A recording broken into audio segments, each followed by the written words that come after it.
10th ಮುಗಿಸ್ಬಿಟ್ಟು ಮನೆ ಬಿಟ್ಟು ಬಂದ್ಬಿಟ್ಟೆ ಬೆಂಗಳೂರಿಗೆ. ಓಕೆ. ನಾನು ರೋಡಲ್ಲೇ ಮಲಗ್ತಾ ಇದ್ದೆ. ನಾನು ಇನ್ನೊಬ್ರ ಹತ್ರ ಇಸ್ಕೊಂಡು ಊಟ ಮಾಡ್ತಾ ಇದ್ದೆ. ಅಲ್ಲಿರೋ ಕಷ್ಟ, ರೋಡಲ್ಲಿ ಮಲಗೋರ್ ಕಷ್ಟ ಏನು ಅಂತ ನಂಗೆ ಚೆನ್ನಾಗಿ ಗೊತ್ತಿತ್ತು.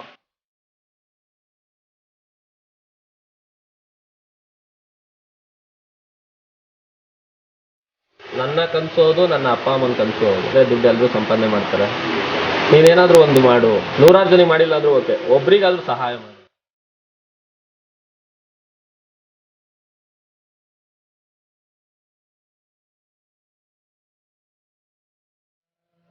ಇವಾಗ ಪ್ರೆಸೆಂಟು 25 ಜನ ಇದ್ದಾರೆ.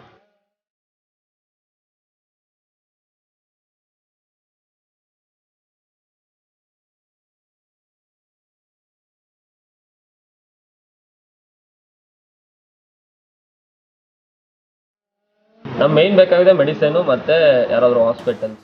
ನಮಸ್ಕಾರ ವೀಕ್ಷಕರೇ, ಇವತ್ತು ಶನಿವಾರ. ನಿನ್ನೆ ಅಮಾವಾಸ್ಯೆ ಮುಗೀತು, 19ನೇ ತಾರೀಕಿಂದು. ಶನೈಶ್ಚರ ಜಯಂತಿ ನಿನ್ನೆ ಇತ್ತು. ನಿನ್ನೆ ಸಹಸ್ರ ಶನಿ ಶಾಂತಿ ಹೋಮವನ್ನೇ ಮಾಡಿದ್ದೇವೆ. ಇದ್ರ ಜೊತೆಗೆ ಇವತ್ತಿನ ದಿವಸ ಶನಿವಾರದಂದು ಸಮರ್ಪಣಾ ಸೇವೆಗೆ ಹೊರಟಿದ್ದೇವೆ. ಬನ್ನಿ, ನಾವು ಇವತ್ತು ಎಲ್ಲಿಗೆ ಹೋಗ್ತಾ ಇದ್ದೀವಿ, ಅಲ್ಲಿ ಸಮರ್ಪಣಾ ಸೇವೆಯ ಒಂದು ಆಶ್ರಮದ ವಿಚಾರಗಳೆಲ್ಲ ತಿಳ್ಕೊಳ್ಳೋಣ. ಬನ್ನಿ ಹೊರಡೋಣ.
ನಮಸ್ಕಾರ ವೀಕ್ಷಕರೇ, ನಾವು ಇವತ್ತಿನ ದಿವಸ ಆರೈಕೆ, ಒಂದು ವೃದ್ಧಾಶ್ರಮ, ಅನಾಥಾಶ್ರಮ, ಏನು ಬೇಕಾದ್ರೆ ಕರಿಬೋದು ನೀವು, ಒಂದು ಉತ್ತಮವಾದ ಜಾಗದಲ್ಲಿದ್ದೇವೆ.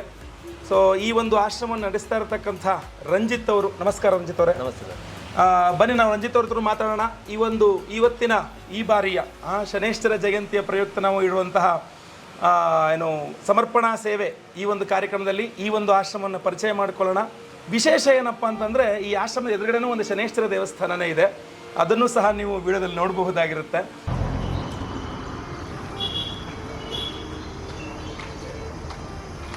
ಸೊ ಶನೈಶ್ಚರ ದೇವಸ್ಥಾನದ ಮುಂದೆನೇ ಇದೆ. ಶನೈಶ್ಚರ ಜಯಂತಿಯಂದು ನಾವು ಮಾಡಿದ ಶನಿ ಶಾಂತಿ ಹೋಮದ ಸಂಪೂರ್ಣ ಫಲ ಬಹುಶಃ ಸಿಗುತ್ತೆ. ಎಲ್ಲ ಶನೈಶ್ಚರ ನಡೆಸ್ಕೊಂಡು ಹೋಗ್ತಾರೆ ಅಂದ್ಕೊಳ್ಳೋಣ.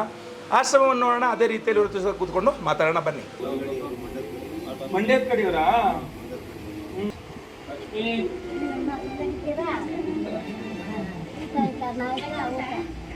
ಊಟ ಎಲ್ಲ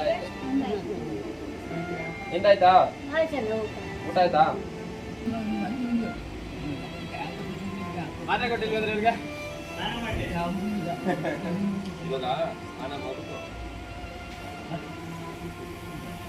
ರಂಜಿತ್ ಅವರೇ, ಮೊದಲನೇದಾಗಿ ನಿಮ್ಮ ಒಂದು ಪರಿಚಯ, ಒಂದು ಕಿರು ಪರಿಚಯ. ನೀವು ಯಾರು, ಹೇಗೆ, ಎಲ್ಲಿ, ಯಾವ ರೀತಿಯಲ್ಲಿ ಆಶ್ರಮ ಸ್ಟಾರ್ಟ್ ಮಾಡಿದ್ರಿ, ಏನು ಅನ್ನುವಂಥ ಒಂದು ಕಿರು ಪರಿಚಯ. ನಮ್ಮೂರು ಬಂದು ಕುಂದಾಪುರ. ಓಕೆ, ದಕ್ಷಿಣ ಕನ್ನಡ ಜಿಲ್ಲೆ. ಹೋಗ್ಲಿ, ವೆರಿ ಗುಡ್. ಅಲ್ಲಿ ಆಜ್ರಿ ಅಂತ ಒಂದು ಗ್ರಾಮ. ಓಕೆ. ನಾನೊಂದು 10th ಮುಗಿಸ್ಬಿಟ್ಟು ಮನೆ ಬಿಟ್ಟು ಬಂದ್ಬಿಟ್ಟೆ ಬೆಂಗಳೂರಿಗೆ. ಓಕೆ. ಬೆಂಗಳೂರಿಗೆ ಬಂದಾಗ ನನಗಾಗಿರೋ ಕಷ್ಟಗಳು, ನಾನು ರೋಡಲ್ಲೇ ಮಲಗ್ತಾ ಇದ್ದೆ. ಹಾಂ ನಾನು ಇನ್ನೊಬ್ರ ಹತ್ರ ಇಸ್ಕೊಂಡು ಊಟ ಮಾಡ್ತಾ ಇದ್ದೆ. ಹಾಂ ಅಲ್ಲಿರೋ ಕಷ್ಟ, ರೋಡಲ್ಲಿ ಮಲಗೋ ಕಷ್ಟ ಏನು ಅಂತ ನಂಗೆ ಚೆನ್ನಾಗಿ ಗೊತ್ತಿತ್ತು. ಹಾಂ ಅದರಿಂದ ನಾನು ಆವಾಗಿಂದನೂ ನಾನು ಇವ್ರಿಗೊಂದು ಏನಾದರೂ ಒಂದು ಸೇವೆ ಮಾಡಬೇಕು ಅಂತ ನನ್ನ ಕನಸೋದು, ನನ್ನ ಅಪ್ಪ ಅಮ್ಮನ ಕನಸೋದು. Very good. ಅದರಿಂದ ಅವ್ರು ಹೇಳೋದು ಒಂದೇ ಮಾತು, ಏನಂತ ಹೇಳಿದ್ರೆ ದುಡ್ಡು ಎಲ್ಲರೂ ಸಂಪಾದನೆ ಮಾಡ್ತಾರೆ, ನೀನೇನಾದರೂ ಒಂದು ಮಾಡು, ಇನ್ನೊಬ್ರಿಗೆ 100 ಜನಕ್ಕೆ ಮಾಡಿಲ್ಲ ಅಂದರೂ ಓಕೆ, ಒಬ್ರಿಗಾದ್ರೂ ಸಹಾಯ ಮಾಡು. ಅದರಿಂದ ನನ್ನ ಕೈಲಾದಷ್ಟು ಮಟ್ಟಿಗೆ ನಾನು ಮಾಡ್ತಾ ಇದ್ದೀನಿ. ಮತ್ತೆ ಈ ಜಾಗದ ವಿಚಾರವಾಗಿ ಯಾವ ರೀತಿಯಲ್ಲಿ, ಸ್ವಂತನ ಬಾಡಿಗೆನ, ಯಾವ ರೀತಿಯಲ್ಲಿ? ಇದು ಬಂದ್ಬಿಟ್ಟು ರೆಂಟು. ನಮ್ಮ ಫಸ್ಟ್ ಬಂದ್ಬಿಟ್ಟು ಒಂದು 6 months ಬ್ಯಾಕ್ ಅಲ್ಲಿತ್ತು. ನಮ್ಮ ಹತ್ರ 2.5 ವರ್ಷ ಆಯಿತು. 2.5 ವರ್ಷ ಬೇರೆ ಜಾಗದಲ್ಲಿತ್ತು. ಅಲ್ಲಿ ಸೀಗೆಹಳ್ಳಿ ಗೇಟ್ ಸೀಗೆಹಳ್ಳಿ ಗೇಟ್ ಹತ್ರ ಮನೆ ಚಿಕ್ಕದಿತ್ತು. ಅದರಿಂದ ಅಲ್ಲಿ ಜನಕ್ಕೆ ಸಾಕಾಗ್ತಾ ಇರಲಿಲ್ಲ. ಅದರಿಂದ ಇಲ್ಲಿ ದೊಡ್ಡದಾಗಿದೆಯಲ್ಲ, ಇಲ್ಲಿ ಒಂದು ಹತ್ರ ಒಂದು 50 ಜನನ ಇರಿಸ್ಬೋದು. ಅದರಿಂದ ಇಲ್ಲಿ ಶಿಫ್ಟ್ ಮಾಡ್ಕೊಂಡು ಇದಕ್ಕೆ 15,000 rent, water bill, current bill ಎಲ್ಲ ಸಪ್ ಒಂದು 15,000 ಈ ಜಾಗಕ್ಕೆ ಬಾಡಿಗೆ ಬರ್ತದೆ ನಿಮಗೆ. ಪ್ರತಿ ತಿಂಗಳು ಕಟ್ಟಬೇಕು ನೀವು. ಪ್ರತಿ ತಿಂಗಳು ಕಟ್ಟಬೇಕು. ಸೊ ಬಾಡಿಗೆ ಜಾಗದಲ್ಲಿ ಇದನ್ನ ನಡೆಸ್ತಾ ಇದ್ದೀರಾ. ಈಗ ಒಟ್ಟು ಎಷ್ಟು ಜನ ಇದ್ದಾರೆ ಇಲ್ಲಿ? ಇವಾಗ ಪ್ರೆಸೆಂಟು 25 ಜನ ಇದ್ದಾರೆ. ಒಂದು 25 ಜನ ನಿರಾಶ್ರಿತರಿದ್ದಾರೆ ಇಲ್ಲಿ. ಓಕೆ. ಸೊ ಈಗ ಇದರ ಒಂದು ಏನು ಖರ್ಚು ವೆಚ್ಚಗಳು ನಿಭಾಯಿಸಬೇಕೆ ಯಾವ ರೀತಿಯಲ್ಲಿ ನಡೀತಾ ಇದೆ? ನಾನು ಬಂದ್ಬಿಟ್ಟು ಒಂದು ಚಿಕ್ಕ ಕಾಂಡಿಮೆಂಟ್ಸ್ ಇದೆ, ಟೀ ಅಂಗಡಿ ಇಟ್ಕೊಂಡಿದ್ದೀನಿ. ಓಕೆ. ಮತ್ತೆ ಹೋಟ್ಲು ಇತ್ತು, ಇವಾಗ ರೀಸೆಂಟ್ ಆಗಿ ಸೇಲ್ ಮಾಡಿದೆ. ಟೀ ಅಂಗಡಿ ನಡೆಸ್ಕೊಂಡು ಮತ್ತೆ ಇದೇ ತರ ಯಾರಾದ್ರೂ ಬರ್ತ್ಡೇ ಸೆಲೆಬ್ರೇಷನ್ ಆಗಿರ್ಬೋದು, ನಾವು ಯಾರ ಹತ್ರನೂ ಆಗ್ಲಿ ₹1 ಕಲೆಕ್ಷನ್ ಆಗ್ಲಿ, ಅಲ್ಲಿ ಡಬ್ಬ ಇಟ್ಕೊಂಡು ಹೋಗೋದು, ರಿಸಿಪ್ಟ್ ಎತ್ಕೊಂಡು ಹೋಗೋದು, ರಿಸಿಪ್ಟ್ ಎತ್ಕೊಂಡು ಹೋಗ್ಬಿಟ್ಟು ದುಡ್ಡು ಕೊಡಿ ಅಂತ ಕೇಳೋದು, ಟೆಲಿಕಾಲಿಂಗು ಯಾವ್ದು ಇಕ್ಕಿಲ್ಲ, ಯಾವ್ದು ಮಾಡಲ್ಲ. ನಾವ್ ಯಾರಾದ್ರೂ ಅವ್ರೇ ಬಂದ್ರೆ ಬರ್ತ್ಡೇ ಇದೆ, ಅವ್ರು ರೇಷನ್ ತಗೊಂಡ್ ಕೊಡ್ತಾರೆ. ರೆಂಟನ್ನ ನಾನು ಹೆಂಗೋ ಮ್ಯಾನೇಜ್ ಮಾಡ್ತೀವಿ. ರೇಷನ್ನು ಅಲ್ಲಿ ಮ್ಯಾನೇಜ್ ಆಗುತ್ತೆ. ರೇಷನ್ ಅಲ್ಲಿಂದಲ್ಲಿಗೆ ಮ್ಯಾನೇಜ್ ಆಗ್ತಾ ಇದೆ. ಹಿಂಗೆ ಯಾರು ಬಂದಿದೆ, ರೆಂಟ್ ಮಾತ್ರ ನೀವು ಕೈಯಿಂದ ಕೊಟ್ಕೊಂಡು, ಕರೆಂಟ್ ಬಿಲ್ ಅದು ಇದು ಬರ್ತದೆ. ಮೆಡಿಸಿನ್ಸ್, ಹೌದು ಮೆಡಿಸಿನ್ಸೇ ಜಾಸ್ತಿ ಬೀಳ್ತಾ ಇರೋದು ನಮಗೆ. ಈಗ ಯಾಕಂದ್ರೆ ನಾನು ಪ್ರತಿ 15 ದಿವಸಕ್ಕೂ ನಾನೇನು ಒಂದು ವೃದ್ಧಾಶ್ರಮನೋ ಅನಾಥಾಶ್ರಮ ಇದರ ನಿರಾಶ್ರಿತ ಇದಕ್ಕೆ ಹೋದಾಗ ಅವ್ರು ಫಸ್ಟ್ ಕೇಳೋದು ನಮ್ಗೆ ಅಂದರೆ ಮೆಡಿಸಿನ್ ತುಂಬ ಕಾಸ್ಟ್ಲಿ ಬೀಳ್ತಾ ಇದೆ ನಮಗೆ ಅಂತ. ಅದಕ್ಕೆ ಯಾವ ರೀತಿಯಲ್ಲಿ ವ್ಯವಸ್ಥೆ ಮಾಡ್ಕೊಳ್ತಾ ಇದ್ದೀರಾ? ಮೆಡಿಸಿನ್ ಎಲ್ಲ ಇವಾಗ ನಾವು ಕಾಸು ಕೊಟ್ಟೆ ತಗೊಂಡ್ ಬರ್ತಾ ಇದೀವಿ. ಮತ್ತೆ ಇವ್ರು ಯಾರಾದ್ರೂ ಡಾಕ್ಟರ್ಸ್ ಬರ್ತಾರೆ, ಫ್ರೀ ಚೆಕಪ್ ಬರ್ತಾರೆ, ಅವ್ರೊಂದ್ ಸ್ವಲ್ಪ ಮೆಡಿಸಿನ್ ಕೊಟ್ಟು ಹೋಗ್ತಾರೆ.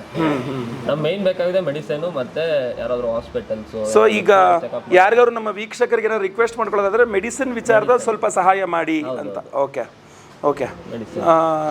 ಸೊ ಈಗ ಇಲ್ಲಿ ಬಂದಿರತಕ್ಕಂಥ ನಿರಾಶ್ರಿತರು ಹೇಗೆ ತಾವಾಗೆ ಬರ್ತಾರಾ, ನೀವು ಹೋಗಿ ಕರ್ಕೊ ಬರ್ತೀರಾ, ಯಾವ ತರ ಅದು? ನಾವು ಸ್ಟೇಷನ್ ಇಂದ ಕಾಲ್ ಮಾಡ್ತಾರೆ, ಪೊಲೀಸ್ ಸ್ಟೇಷನ್ ಇಂದ ಕಾಲ್ ಬರ್ತಾರೆ. ಕಾಲ್ ಬರುತ್ತೆ, ಓಕೆ, ಈ ತರ ಇಲ್ಲಿ ಇದಾರೆ ಕರ್ಕೊಂಡೋಗಿ ಅಂತ. ಅವ್ರು ಲೆಟರ್ ಕೊಡ್ತಾರೆ, ಅಲ್ಲಿಂದ ಕರ್ಕೊಂಡ್ ಬರ್ತೀವಿ. ಇಲ್ಲ ಅಂತ ಹೇಳಿದ್ರೆ ಇವಾಗ ನಮ್ಮ ವಿಡಿಯೋಸ್ ಹಾಕ್ತಾ ಇರ್ತೀವಿ. ನಮ್ದು ಸೋಷಿಯಲ್ ಮೀಡಿಯಾದಲ್ಲಿ ಅಷ್ಟು ಆಕ್ಟಿವ್ ಇಲ್ಲ, ಆದ್ರೂ ಕೆಲವೊಬ್ಬೊಬ್ರು ನೋಡಿದವರು ಕಾಲ್ ಮಾಡ್ತಾರೆ, ಈ ತರ ಇದಾರೆ ಕರ್ಕೊಂಡೋಗಿ ಅಂತ ಹೇಳ್ಬಿಟ್ಟು. ನಾವು ಸ್ಟೇಷನ್ ಲೆಟರ್ ಇದ್ರೆ ಕರ್ಕೊಂಡು ಬರ್ತೀವಿ, ಇಲ್ಲ ಅಂತ ಹೇಳಿದ್ರೆ ಕರ್ಕೊಂಡು ಬರಕ್ ಹೋಗಲ್ಲ. ಸ್ಟೇಷನ್ ಲೆಟರ್ ಬೇಕು. ಓಕೆ. ಸೊ ವೀಕ್ಷಕರ, ಇದು ನಾವು ಇಲ್ಲಿ ಗಮನಿಸಬೇಕಾದ ವಿಚಾರ ಅಂತಂದ್ರೆ, ಬಹಳಷ್ಟು ವೃದ್ಧಾಶ್ರಮ, ಅನಾಥಾಶ್ರಮ ಅಥವಾ ಅಬಲಾಶ ಯಾವುದೇ ಇದ್ರೆ ಅವರು ಟೆಲಿಕಾಲರ್ಸ್ ಅಂತಾನೆ ಕಾಲ್ ಮಾಡಿ ಅವರ ಆಶ್ರಮಕ್ಕೆ ನಮಗೆ ಸ್ವಲ್ಪ ಡೊನೇಟ್ ಮಾಡಿ ಅಂತ ಕೇಳುವಂಥ ನಿಮಗೂ ಹಲವಾರು ಕಾಲ್ಗಳು ಬಂದಿದ್ದಿರಬಹುದು. ಅಥವಾ ತುಂಬ ಏನು ಸೋಷಿಯಲ್ ಮೀಡಿಯಾದಲ್ಲಿ ತುಂಬ ಹೈಪ್ ಕ್ರಿಯೇಟ್ ಮಾಡಿ ಎಲ್ಲ ಇಷ್ಟಿದೆ ನಮಗೆ ಸ್ವಲ್ಪ ಸಹಾಯ ಮಾಡಿ ಅಂತ ಕೇಳಿರ್ತಕ್ಕಂಥದ್ದು. ಆ ಥರ ಯಾವುದೇ ಹೈಪ್ ಇಲ್ಲ, ಸೋಷಿಯಲ್ ಮೀಡಿಯಾ ಹೈಪ್ ಇಲ್ಲ, ಅಥವಾ ಟೆಲಿಕಾಲರ್ಸ್ ಇಲ್ಲ, ಯಾವುದೇ ಒಂದು ಆರ್ಥಿಕ ಚಟುವಟಿಕೆಗಳಿಲ್ಲ. ನಿಜವಾಗ್ಲೂ ನೈಜವಾದ ನಿರಾಶ್ರಿತರನ್ನು ಅದು ಪೊಲೀಸ್ ಸ್ಟೇಷನಿಂದ ಲೆಟರ್ ಕೊಟ್ಟ ಮೇಲೆ ತಗೊಬಂದು ಇಲ್ಲಿ ಇಟ್ಕೊಳ್ತಕ್ಕಂಥದ್ದು. ಹಾಗೂ ಈ ಜಾಗಕ್ಕೆ ಪ್ರತಿ ತಿಂಗಳು ಅವರ ದುಡಿಮೆ, ಅವರ ಕಾಂಡಿಮೆಂಟ್ಸ್ ಏನಿದೆ, ಅವರ ಒಂದು ಅಂಗಡಿ ಏನಿದೆ, ಅದರಲ್ಲಿ ಏನು ಅವ್ರಿಗೆ ಬಾಡಿಗೆ ಬರ್ತದೆ ಅಥವಾ ಅವ್ರಿಗೇನು ಅದರಲ್ಲಿ ದುಡಿಮೆ ಆಗ್ತದೆ, ಅದರಲ್ಲಿ ಬಂದು ಅವರು ಈ ಬಾಡಿಗೆಯನ್ನು ಕಟ್ಟಿಕೊಂಡು ಇಲ್ಲಿ ಯಾವ ರೀತಿಯಲ್ಲಿ, ಅದಕ್ಕೆ ಹೇಳೋದು ನಿಮ್ಮ ವೀಕ್ಷಕರು, ನೀವು ಯಾರಾದರೂ ನಿಮ್ಮ ಬರ್ತ್ಡೇ ಸೆಲೆಬ್ರೇಷನ್ಸ್, ಯಾಕೆಂದರೆ ಟೆಲಿಕಾಲರ್ಸ್ಗಳಿಗೆ ತುಂಬ ಜನ ಅವರು ಕರ್ಕೊಂಬರ್ಲಿಕ್ಕೆ ಅವ್ರಿಗೆ ತಾಕತ್ ಇರ್ತದೆ, ಅಥವಾ ಸೋಷಿಯಲ್ ಮೀಡಿಯಾದಲ್ಲಿ ಹೈಪ್ ಕ್ರಿಯೇಟ್ ಮಾಡೋರ್ಗೂ ಸಿಕ್ಕಾಪಟ್ಟೆ ರೀಚ್ ಇರುತ್ತೆ. ಬಟ್ ಇಂಥವರಿಗೆ ನಿಜವಾದ ಸಹಾಯದ ಅವಶ್ಯಕತೆ ಇರುವಂಥದ್ದು. ಸೊ ಆದ್ದರಿಂದ ನೀವು ದಯವಿಟ್ಟು ನಿಮ್ಮ ಯಾವುದೇ ಮನೆಯ ಸೆಲೆಬ್ರೇಷನ್ಸ್ಗಳಿರಲಿ, ಬರ್ತ್ಡೇ ಸೆಲೆಬ್ರೇಷನ್ಸ್ ಇರಲಿ, ಅಥವಾ ಯಾವುದೇ ರೀತಿಯಾದಂಥ ವಿಶೇಷ, ನಿಮ್ಮ ತಂದೆ ತಾಯಿಗೆ ಒಂದು 60 ವರ್ಷದ ಒಂದು ಸೆಲೆಬ್ರೇಷನ್ಸ್ ಇರಲಿ, ವಿವಾಹ, ಯಾವುದೇ ಗೃಹ ಪ್ರವೇಶ ಏನೇ ಮಾಡಲಿ, ಒಂದು ಚಿಕ್ಕದಾದಂತಹ ಸಹಾಯವನ್ನು ರಂಜಿತ್ ಅವರಿಗೆ ಖಂಡಿತವಾಗಿ ನೀವೆಲ್ಲರೂ ಸಹ ಮಾಡಲೇಬೇಕು ಅಂತ ನಾನು ಈ ಮೂಲಕ ಪ್ರಾರ್ಥನೆಯನ್ನು ಮಾಡ್ಕೊಳ್ತೀನಿ. ನಿಮ್ಮಲ್ಲೆಲ್ಲ ಸವಿನಯ ಪ್ರಾರ್ಥನೆ ಮಾಡ್ಕೊಳ್ತಾ ಇದ್ದೇನೆ. ವಿಡಿಯೋನ ತುಂಬ ಎಳ್ತಾಡ್ಲಿಕ್ಕೆ ಹೋಗಲ್ಲ, ಯಾಕೆ ನಿಮಗೆಲ್ಲ ಗೊತ್ತಿರುವಂಥ ವಿಚಾರ. ಒಂದು ರೌಂಡ್ ಅಪ್ ನೀವು ನೋಡಬಹುದು, ನಾನು ಆಮೇಲೆ ವಿಡಿಯೋದಲ್ಲಿ ತೋರಿಸ್ತೇನೆ ನಿಮಗೆ.